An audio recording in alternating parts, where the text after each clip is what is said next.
Tua malo fa'aloalogia ia i minista ia le malo le kapeneta ia tali foi le toi tonu mai nisi o sui le kapeneta ia o le mai tau lena ia o le au fa'ili pu o le mtanga luenga o leo ia o leo tomua mai le savali ia o le au va'a foi lea le tatou leo ia ma le pulenga o tinei mu le malu o Samoa lona winga le au fa'atasi mo mai ai au va'a e ono ia le ala to mua mai le au va'a le mtanga luenga o leo ma le pulenga o tinei mu ia le malu o Samoa le ngo le fautasi po le sale na ia ale tatou mtanga luenga o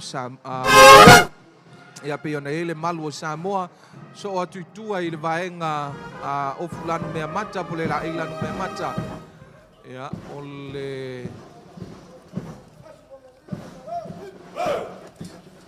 mana ia le toninga ale au va'a lea malo le malo ia le alo tu fa'atasi ai ia li malo le malo ma li fo ia le official tinei mu ia i le aloina le latou sa o malo le malo le ala e mua muli mai ai tu o le latou fa'ilipu o le au kirikiti lea heavy tama mai lufi ia so mai ai le mongo fao mai nai fale pau i whangaloa al tono pe au kirikiti na tamaitai ia o le vaenga le table tennis o le tennis winga o lea fatino tanwile le ping pong o le table tennis le na o le vaenga le heavy tama ia foi latou fa'ili foi le latou foi pese ia na le maunga fao nga le foi fatunga foi nga le maunga loa fesilia io ia le na o le au kirikiti na table tennis federation ia po le vaenga foi nga le kengisi ia na ua ia o le si vaenga o le triathlon ia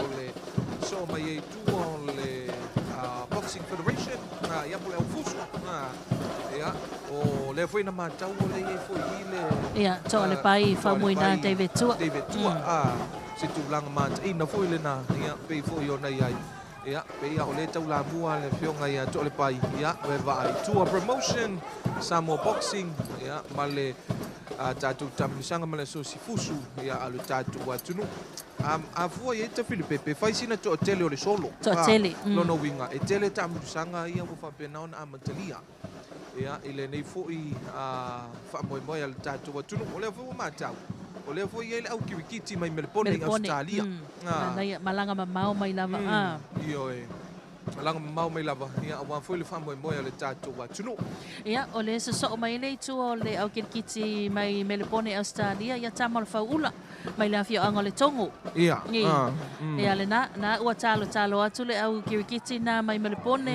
ia fatino foi le la tu fa'aloalo ia i malo fa'aloalo ngia o lo fa penaona lu mama ota o le tatou malo ia na lo tai mai e songa miti ia le tupao liina ia mai melepone ia o le tulanga le na fauula ia mai le afioanga le tongo ia o tatou auna o le au kirikiti lona winga au tamaitai o le matau so le faapena o ali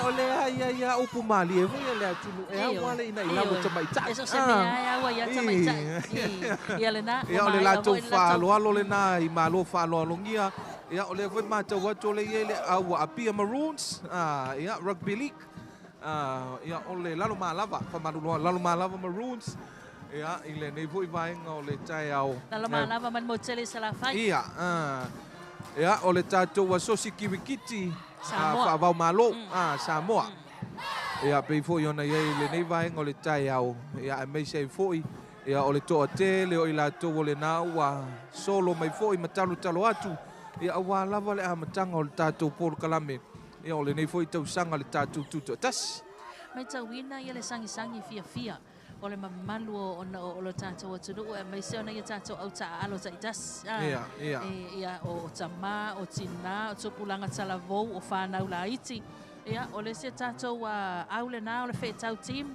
mai le afioaga vailima ia po le mauga vaia ia na uaga mai totonu le tatou malai nei ia maga ia tu foʻi le faatulanaga e pei ona iai le tatou faamoemoe lenei taeao latou togiga o le ia solosolo mumu samasama ma le mitiafo mumu ia lena Ua whaatino tu fo ila tau whaaloalo. Ia tūlanga pia na ia tātou mālo whaaloalo ngia nei vaenga le tai au. Io e mātau wata Filipepe o tu atu le solo mai e le Samoa Outrigger Canoe Association. Ia lo na winga o le au vaalo. Le asosi fo i leo le ila tau le whaatino le vaalo. Ia po le soka le Samoa Outrigger Canoe Association. Ia le nā foi talutonu ia a matalia foi se tamilu sanga tele lava. Ia wan foi le tātou tutoatasi so mai ai. Fale ariri. O le au le nā laumei.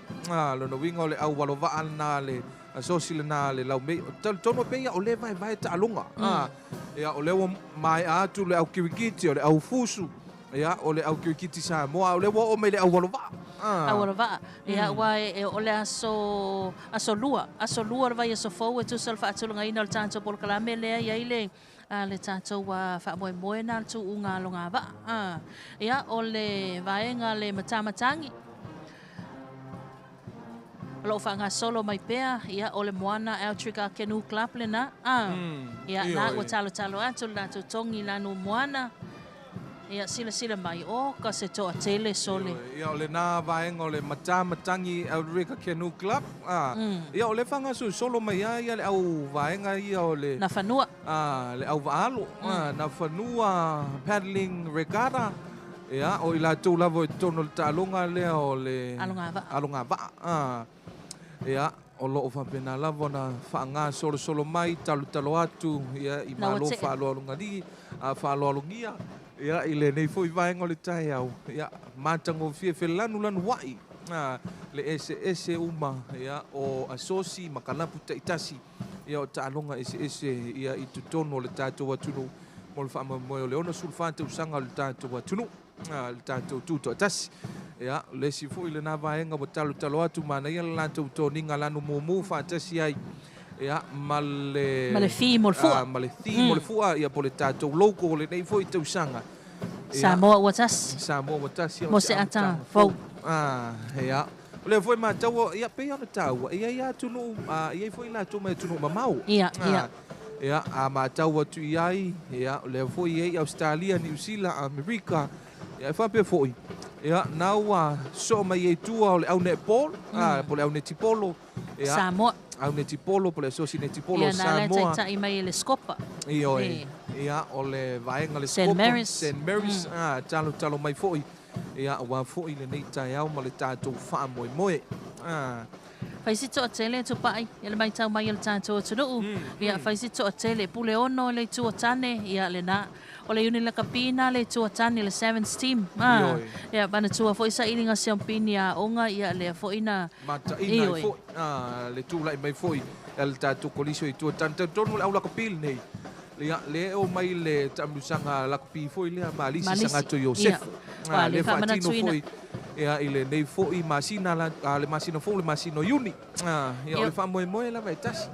O le polo kalame i tutonu o le tātou wono sulfate usanga talu na tātou tutoatasi. So mai lola ia ma le tātou asosi volleybolo.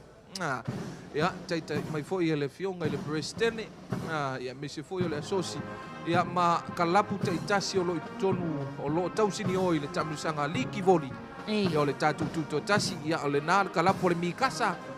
Ia taitai mai foi le Brestene lau afono al kalapu le mikasa. Ia anai to mua mai le pena le tātou asosi volleybolo. Pena ta wai pe ole vai ta longa ona so o to yana i tu o kalapu ia. O lo tau sini o tutonu ole ta longa la vetasi o mal neti polo alonga va ia le o me le volleybolo. Ia o le mikasa na mo mai luma.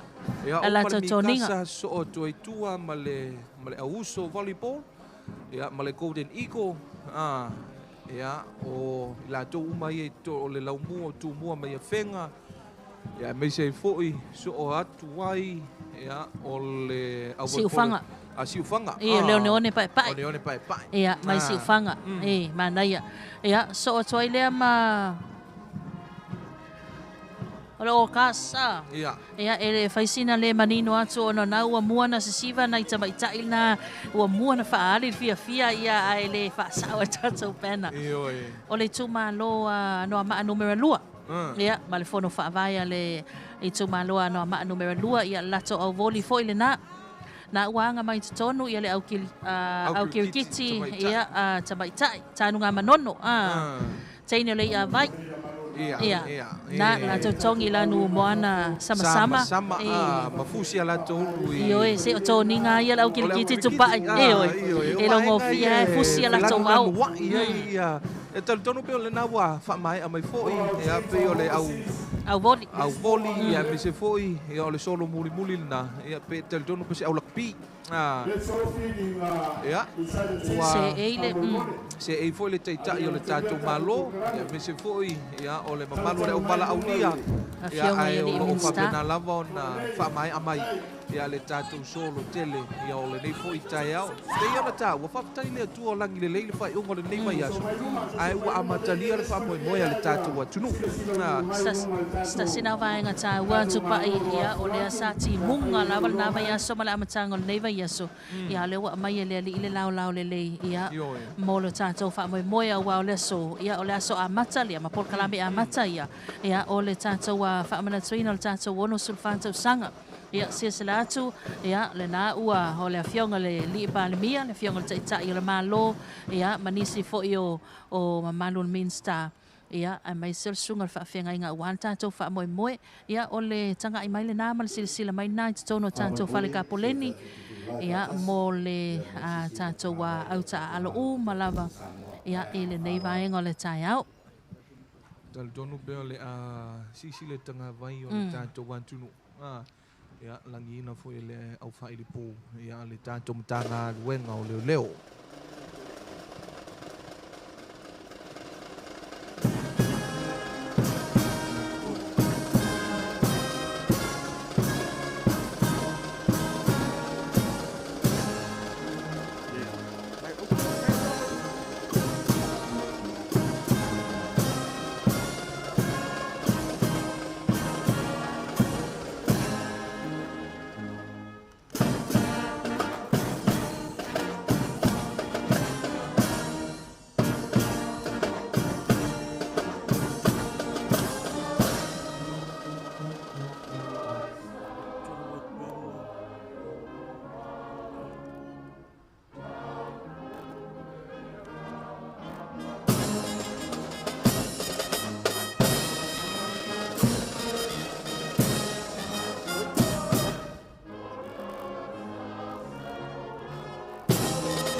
ala lalu pai o tatou valaulia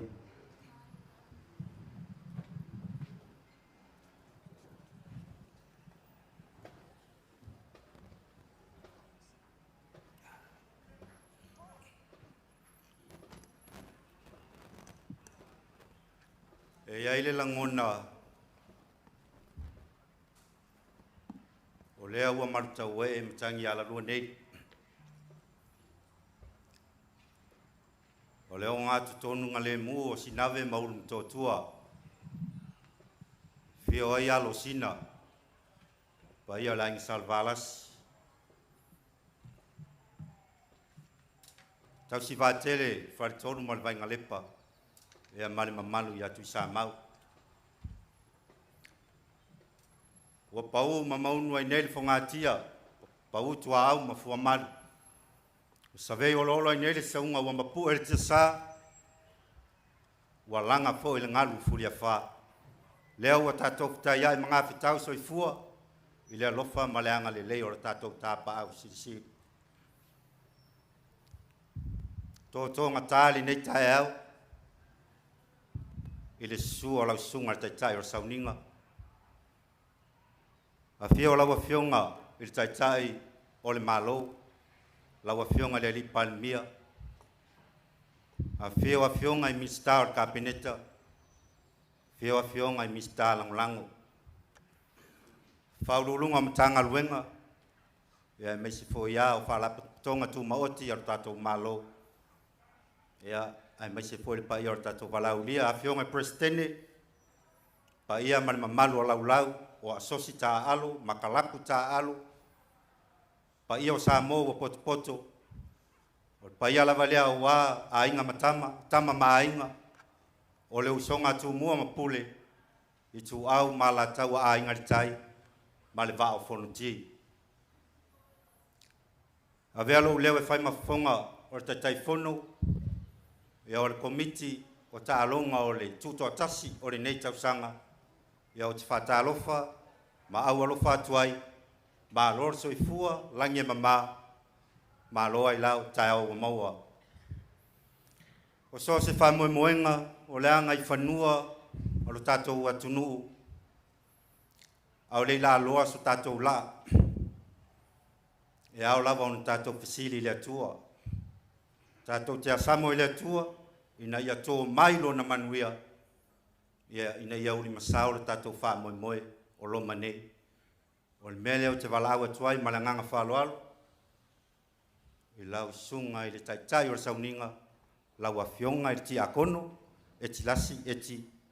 Ia mo le taitai ino o le tātou sauninga I le nei tai au. Malanganga whaloalo.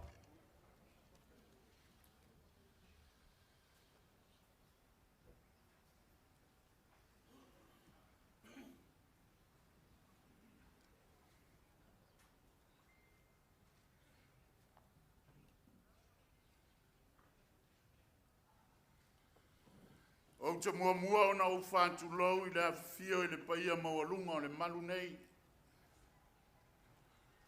Whātu lau fo I le paia tāwhawha o le malai, matangi ala lua nei. Tātou wala usu I le nei tai au e whānono manu I le atua. Wao tātou whaiva matiu te whātino o le aso ma le aso. Ina ia whape nao na au I manu. Mea umai ala I lona whātisi mai. Tu whātasi o tau whinangalo ma sa mātou whāmoe moe. Ai se o tātou tāpua I atu I le atua. Tātou vi atu le suafo le tāsi tōru pa ia e whāvai ai Samoa. I le sisi whātasi o le fua o le manu malo keriso. I le suafo le tamā ma le alo ma le angangu pa ia. Amene. O se upu mai le fionga pa ia le atua e whātom tauina ai tātou I le nei asu. Si tia mai I le tusi o salamo e se laus fun ma le lima. A o lona whai upu mua mua. Awane ia te mātou le ali ie. Awane ia te mātou. Ai atu ina atu le vi inga I lou suafu. Ono lou alofa ma lou wha maoni. Not to us, Lord. Not to us. But to your name give glory because of your faithfulness and love.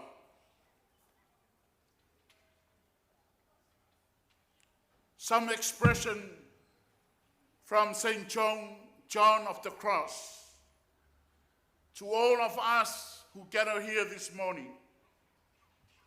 It says,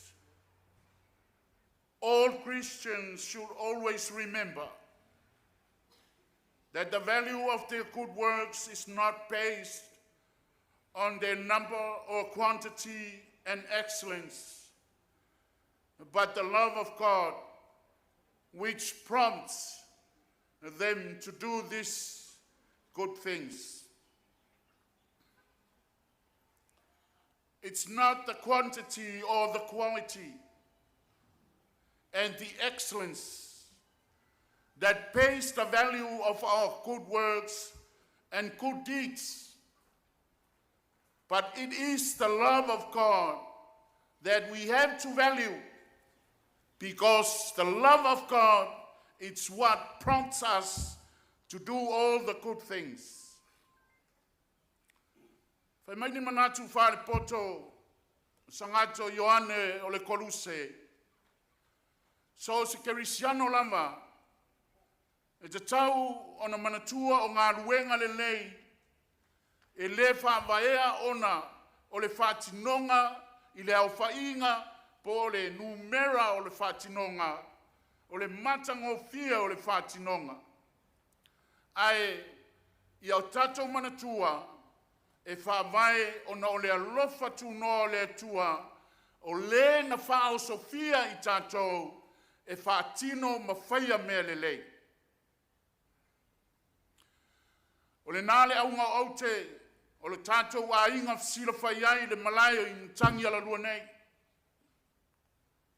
O le whātou whaala inga le lei ma se finangalo, sa ili malo taitai o le atunu, o wani tāpenanga sili, o wale whamana tuinga, o le Tutoatasi Samoa i le nei Tausaga.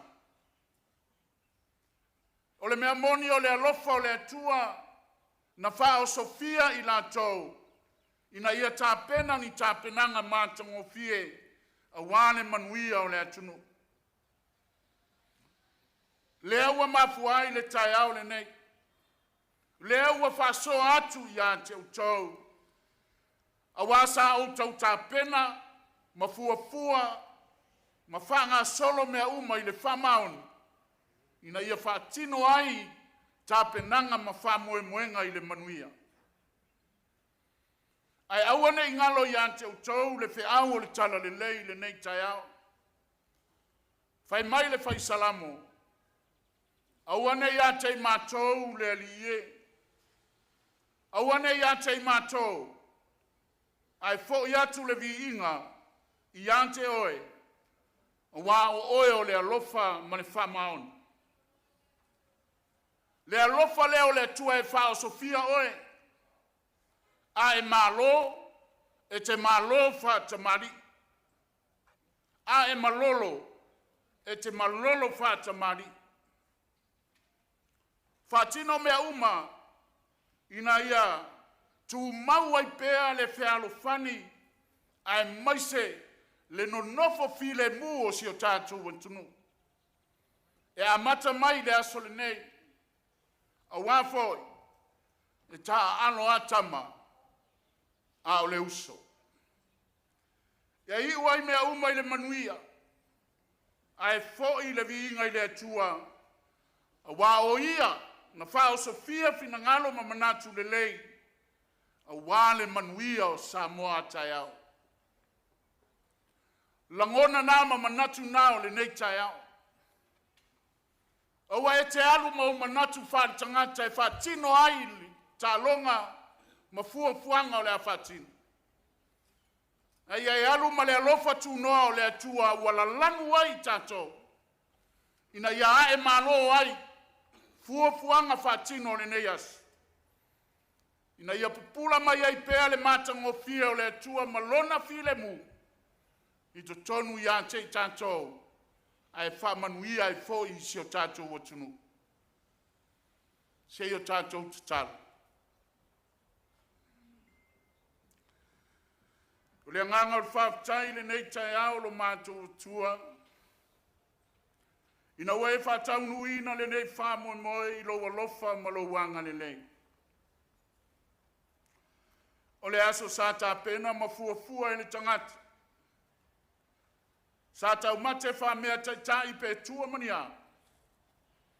Au lea ua whalia le moni o lo walofa. Wa e tā pena ina le manuia ua whatau nuina ai la mātou maafutanga nei. E whaasifo le tangata ang sala. O mata o maasias. E whea ngai ma le palapala. Ia e alofa whamangalo Samoa. I sa mātou a mio wale tau tamali i lau silafanga pa ia whamole mole. Ao le tatalo. Whamanuia mai si o mātou watunu i ona taitai mo na tangata. Ia whatau nuina i le manuia fuanga o le nei asu. Matapenanga uma wale whamana tuina. O le saulo tonga si o mātou watunu o Samoa i le nava yasu.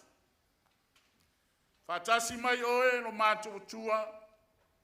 Wa au noa malau fio. E whaiva vale uma fuanga lau whanau. A le manuia mai le tua e siri me manatu i aini tangati. Le alofa tu noa o Yesu Teriso. Ma le mautanga fai pea ma o nganga pa ia. E tu mau pelea ia Samoa. Nei e o i le whama vau. I le suafo le tama, ma le alo, ma le nganga pa ia. Amen.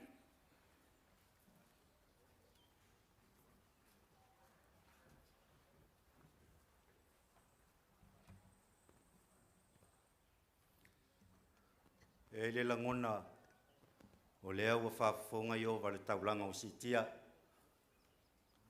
Mai a fweo na mamoli la palapa o malo. Moli la au fonga. Ia wale tatou whaasangi ma le whaapolo i lea tua i le nei tae au. Ai me se fweo tu ina atu la tatou whaamoe moe ngā uma. Ina ia uli masau, ta alonga o le tutoatasi le nei tausanga. Mea lea, mamoli atu aile nganga le whaapatai i la wafionga le ti akono.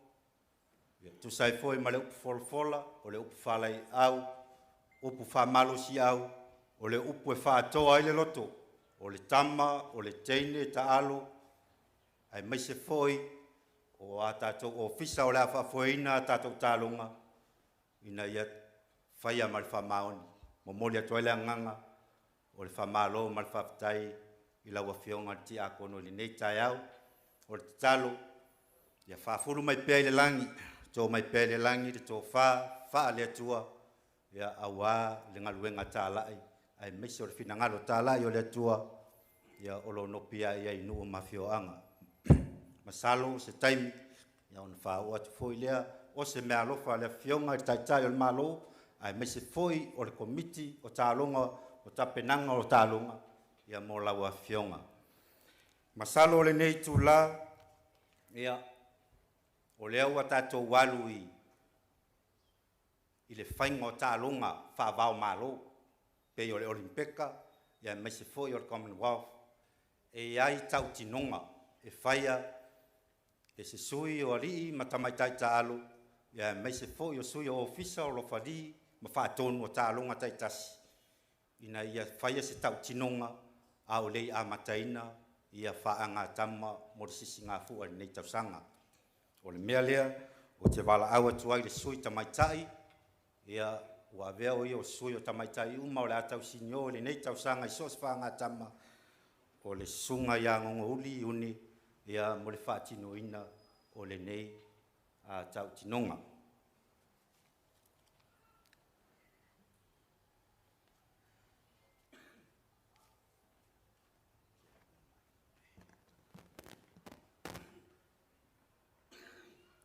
O au, o ngongo li une. O lo avea nei au matamai ta alo, o ta alonga o le netipolo, mo le whaanga tama o ta alonga Samoa, mo le tutoatasi lua a whelua onu. E avea ai lo uleo, e whai masui o tamaitai, ma li i ta alo uma, o lo tausinio i ta alonga uma e lua sefulu, mo le tutoatasi o Samoa, lo na ono sefulfa, o le Tausaga lua whelua onu. Ua mātou tautino atu, o le a mātou ta alo, ma tausinio i nei whaanga tama, e au noa ma se whaonga ina, o whala au whasaina, mātou te ta alo, i le anganga moni o ta alonga, i le wha maoni, sao, ma le lei a toa. Usi tai tu la fono uma, e au noa ma se ta alo leanga pe wha misa. A ia mātou ta alo ma le anganga o whiwhaawo ai ma le whialofani i le whina-whinao a toa whaapatai.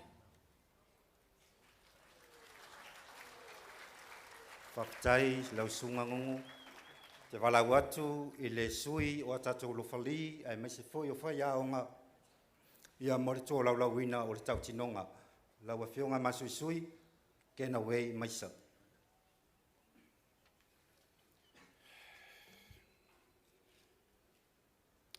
Whatalo whātui, le paia malu, o leo fia o tātou, poto. O au, o masusui, whasolai, kena wei fuli e se maisa, O loa vea au ma whaiaonga po se lau whali. O au foi o loa vea ma presidente o le asosi volipolo a Samoa e le talonga o le volipolo e le ngata i le unone e ai whapea foi le indoa. E a vea au masui o whaiaonga, lau whali, ma whamasino uma o le tausini onga i talonga o le tutoatasi Samoa, luono, lona ono sfu malwha, au te tautino atu ai e whapea. O le a whaatino ina o mātou tiute, i la vea ai ma whaiaonga, whamasino, ma lau whali o talonga i le whamaoni atotoa, e au noa ma se whaaitu au. Ai ia usta ia tu la fono uma, ma ia inga, ma whaataatia mō talonga. Ua mātou ngā lulue ma le whamaoni, a mio sao, ma tongu lelei, a e sili ia i mātou o na tausisia le anganga moni o talonga, i lona whamaoni atotoa. Ina ia manuia talonga o le tutoatasi, o le nei Tausaga, luono, whaftai.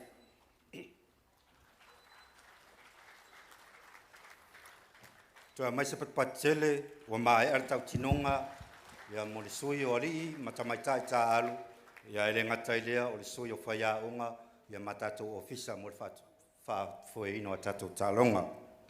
O le nei tū la, o te wala awa tuai, ma le anganga whaaloalo, i la wafionga te taifono o komiti o talonga o le tutoatasi le nei Tausaga, ia la wafionga paunga, tala le lei paunga, ia mo le tau aoina, o le tanga vai, o talonga, o le sisi ngā fua, o i le nei Tausaga.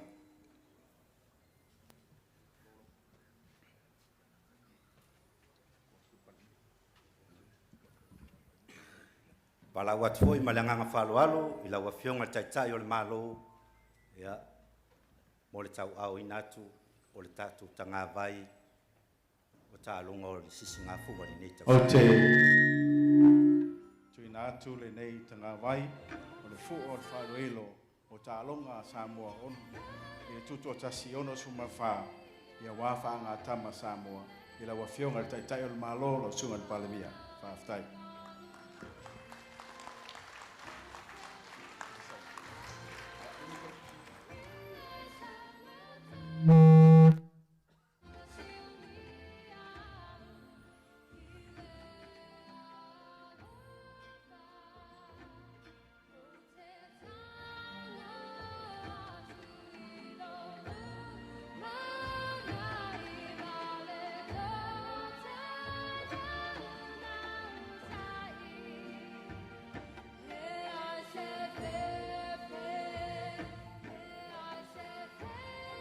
Silafia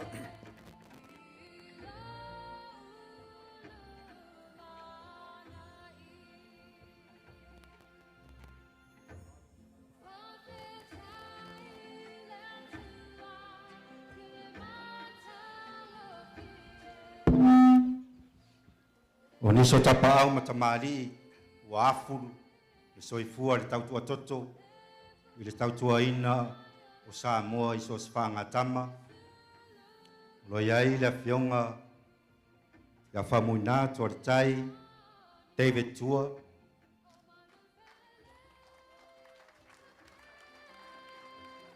o le fionga ya tulia pupu Brian Lima o le fionga ya tuala Matthew Vaya ia o le tamaitai, o le sunga, ia ele o pelonge. Ia o le pionga ia a pelu Ioane. Ia patasi ai, ma le susunga ia Milo tole afoa, ma le tatou Special Olympic. Ia ma le pionga ia masuisui, kena wei maisa.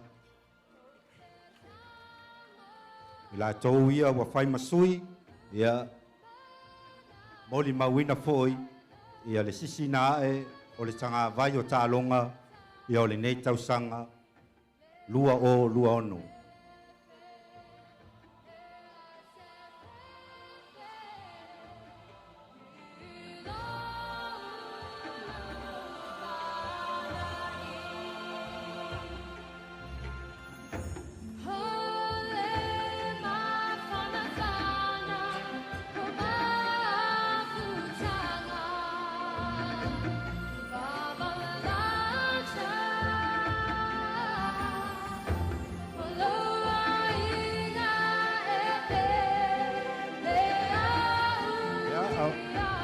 Au matera sepati-pati, papatai, api o mai rongo nei.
Ai, i le si vai ngar tatu pokalame, i o te walau atuai ma le nganga whalualo, i la wafionga le taitai o tatu malo, i la wafionga le li pali mia, ia mo lau sau noanga au tu, e te talalo ia tatu tualo, ma le nganga whalualo.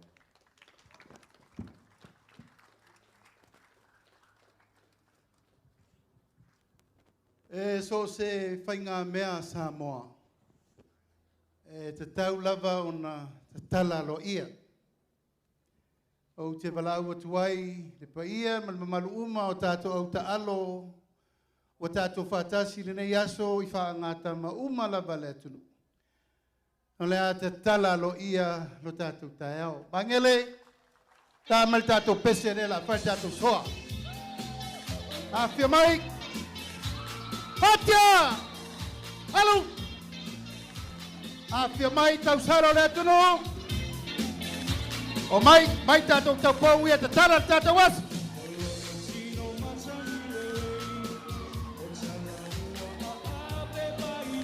O mai.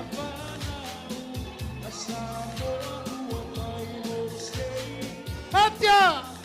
Alo! O mai tātou au mai whafo. Tara le avanoa, ai fia sasa, fia mai luma nei. Hatia! Alo. Doso mai luma. Tau kala uma o ta alo.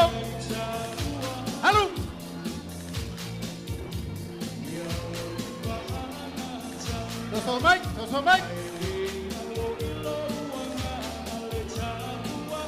Alo. Doso mai luma.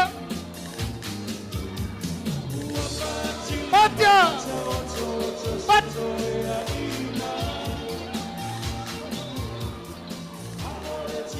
Alo. Doso mai. Hatia!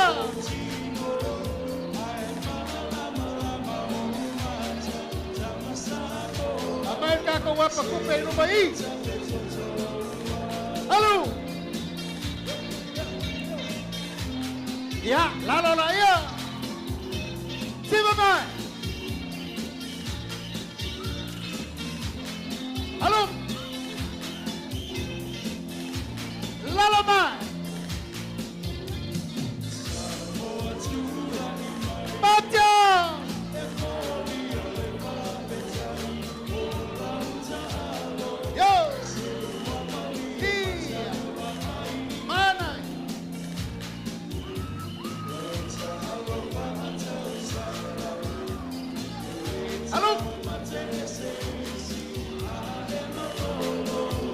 Lo mai luma. Patia. Halo.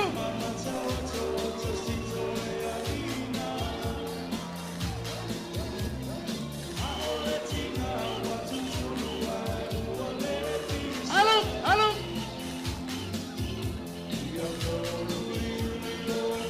Siapa mai? Halo.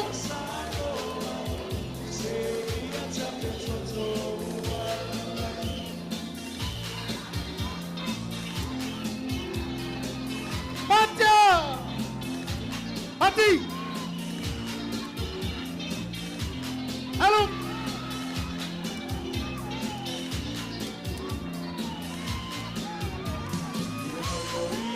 Ya. Simalaya. Halo. Patia. Halo. Halo.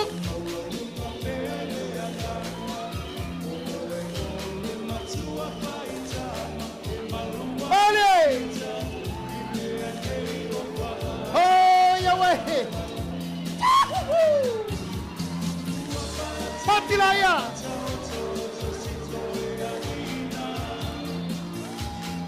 Halo.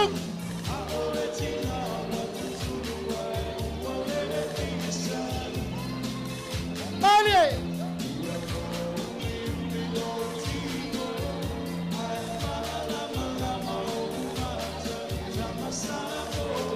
Patia.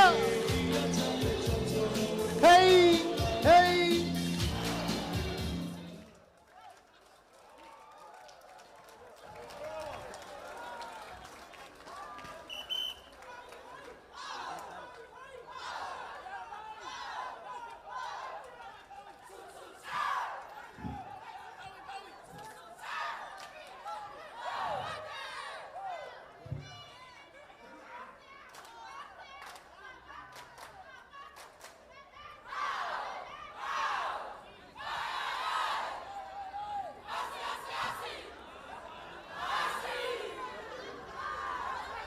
Ya, wala pa rin na.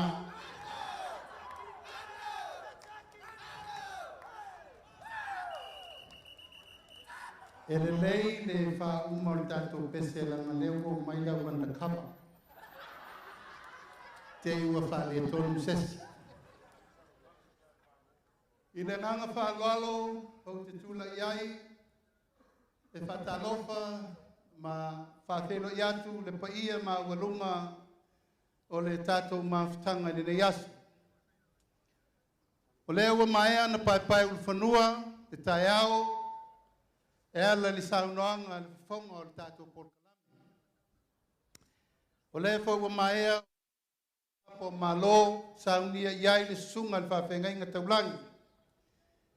E tausi whaatele a wāni niwa ma puni ala waa sa leo polu ma tuisa mau. I ia i le atua, le alofa ma le angarelei, ua mawhai o na whaataunuina le nei whaamoe moe taua. Ao pa ia o leo ua maluta wee i ma malu whaaltala le lei, pa ia whaale malo, ma pa ia whaale atunuu, mātou whaatula watu i le nganga whaaloalo. Pia o le sua le teitai o le sauninga ma le ituai ngasa, Fio le tātou malo le fio atu o fionga i li minister o kapeneta, ma le tātou whainga malo, ia awhia fo i le paia o Samoa u poto. Pa ia lava leo aingo tupu, aingo nofo, aingo papa, ma ainga te whaiwha. Ia tai nane ainga matama ma ainga i le usonga atu mua mapule, i tu au ma la taua, ainga i le tai ma le vaa o fonti. O le whaamai moele nei o tā penanga, o le whaamanatuina, o le tātou malo tutoatasi Samoa. Tātou te auli ai le ono sifulu ma le wha Tausaga. Talu o na tātou tutoatasi lo malo Samoa. O le ngā luenga na whauao whaupoe o tātou mātua. Wala lango mai tia sā ma le lātou ngā luenga na whai. O leo ua mawhai o na tātou tū la lai ai le tai aule nei. ia matawa ai a tātou o tau le leia o le lumanai o le tunu. Ma e le mawhai ai o na whaangalo le lātou tautua o. Le lātou tautua malo ma le tautua mata pala. O lea ua moli mawina tātou waunga tupulanga i le tae au le nei. Ia whai ma vi inga o le atua e peo na sao noa iai le taitai o le sao ninga. O te aufalo whātu ma whātalo whātu i whaanga tama umalawa o le ua tātou wauwhanga poto le nei tae au. O le wha moe o le taitei whono ma le tātou komiti o tā penanga o le tutoatasi. E whai se komiti whaapitoa. E wha mau popoina ta alonga uma i le atunu. E iai uma wha ngā tama ese. I so se i tuainga, ali matamaitai. Tai nane wha ngā tama uma o lewa toto maola i te tonu o le tātou atunu. Peitai, e iai nisi o whawhita auni o lo tātou wa aipea. O nisi o tā longa ua le toe whaia. O nisi o tā longa ua whai matu. O nisi foi o tā longa e ese le whemisa hai. O le tula i atu o le tātou māloi le amatanga whau le nei. O le ala lango i le tau aveina o tā longa nei male lumanai. Le ala lea. O whaatu ina ai le matanga luenga whaapitoa ia na o tā longa lava. O whai alona minista, whai alona pūlenga, ma whai uma me uma, ina ia li lifa, le tā penanga le mālo mo le lumanai. Mo tūlanga tau tā longa mo Samoa. O le talitonunga, o Samoa, o le atunuu tau sinio. O le atunuu e nau i le malo. E atunuu sa ili malo.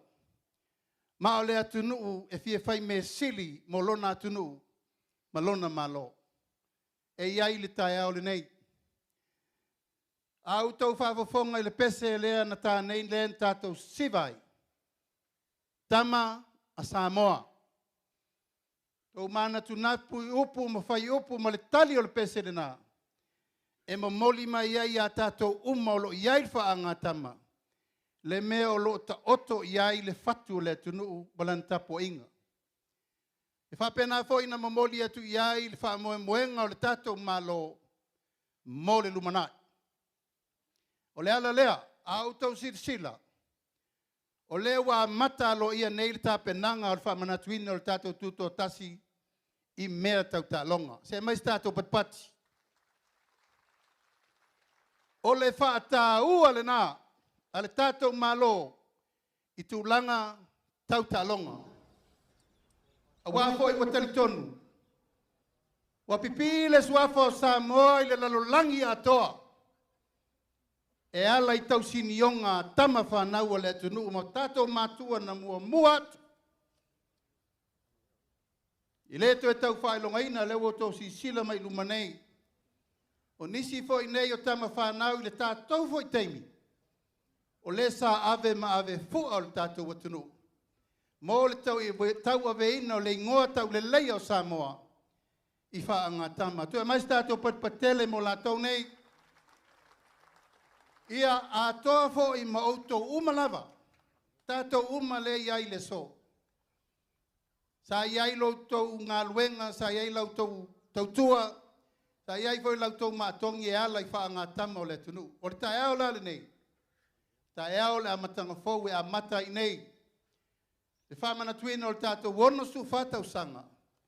Ia ono olo le i tae ao, aso sa, aso ngafua, aso lua, aso lulu. O isi uma wha ngā tama o lela wha solo i le tae au ma le aso le nei. Ai o te fia lava e a batu le nganga whaaftai. A mais tātou patpatele mo le kirikiti i Samoa.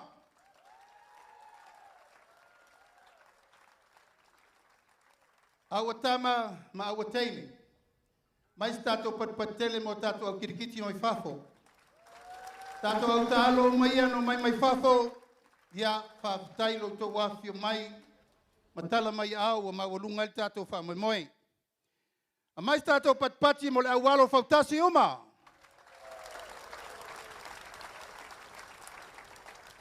A mais tātou patpati mo au lakapi. Lakapi liki. Lakapi pai. Lakapi tak-tak. Netball.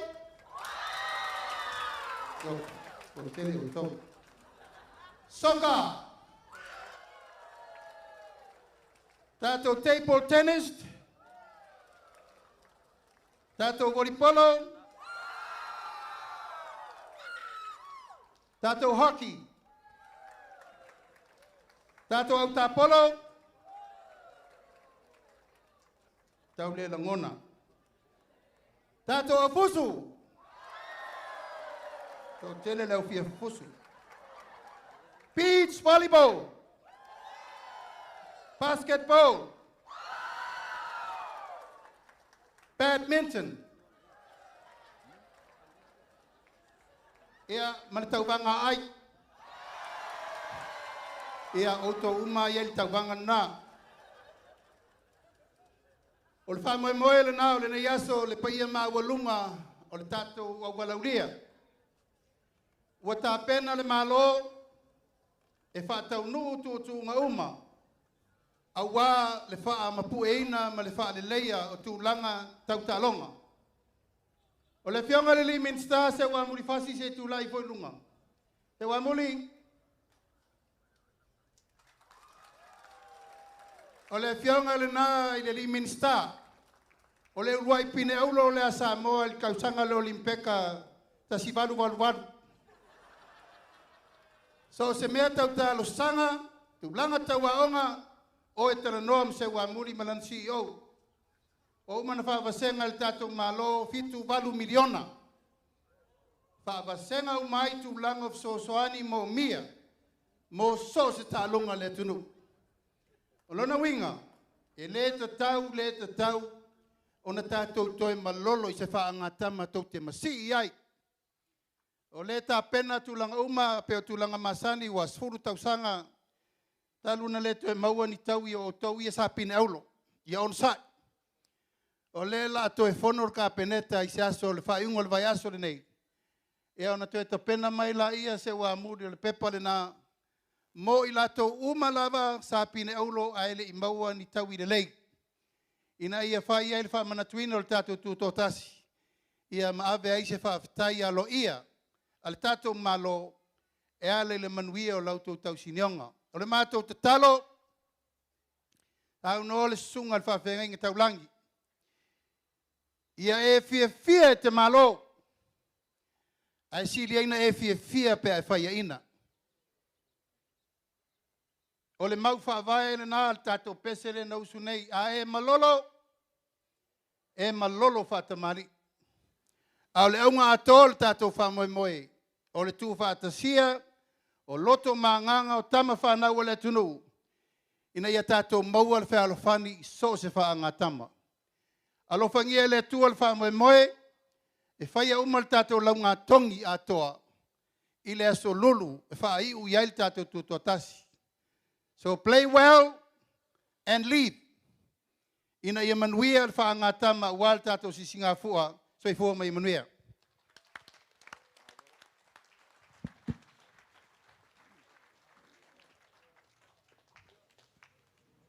Ia, toi au mai tele se pat tele, mo le saunoanga au tū e talalo ia ai, le whaanga tama, ia le whamanatuina o tutoatasi o tātou malo Samoa.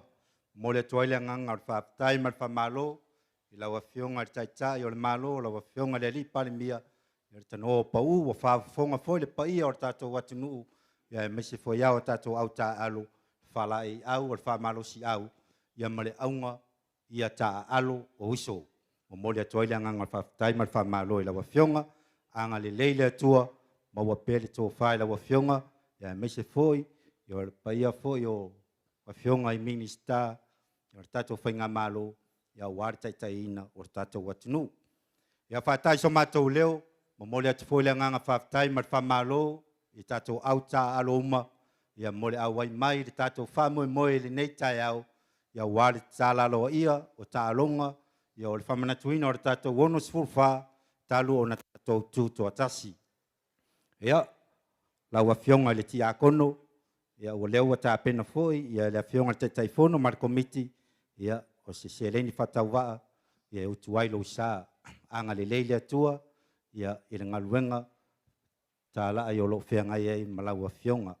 Ia, o leo wa mai ar tatou pokalame le nei aso, masalo, e ai isi a tatou a taalonga a mata nei le tūlasi fulu, ia o le ala lea o le whamai ina o tatou pokalame, ia manu ia tele, le anga atu ia tatou tālonga i le nei tausanga au mai tele se whamanuia, ia wa maea ma le fia le tatou whamoe le nei tai au, hip hip, hip hip, au mai se whamanuia, mo le fionga le li palimia, ma le tatou whainga malo, hip hip, ia ma se whamanuianga se tasi mo le minista o tālonga, ma le minista lango o loo iai le se leni e whaatupe ia tatou tālonga, hip hip, ia soifua mai a manuia.